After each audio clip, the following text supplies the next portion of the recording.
ஏன் கை ஓவரா ஆக்டிங் பண்ணிட்டு செப்பல் பண்ணலாம் செப்பல் இரு அத்தத்துற இங்கே இரு அத்தத்துறா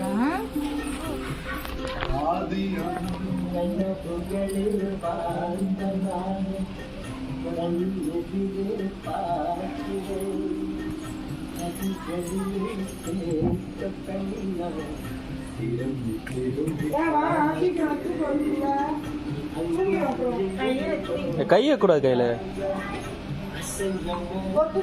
எல்லாம் கையிலுக்கு ஏத்த மாதிரி பாட்ட முடியுது எப்ப கையிலுக்கு ஏத்த மாதிரி பாட்ட முடியுது மாமா ரசிச்சுக்கிறாரு இந்த பாட்டெல்லாம் வச்சு அந்த அம்மாவை செப்பல் எத்தனை வராங்க அதுதான் கையிலேயே பார்த்து இந்த பாட்டெல்லாம் வச்சு 2 பாட்டு வச்சு ரசிச்சுக்கிறாரு அவங்க மாமா இருடா அது மடியில் பார்த்து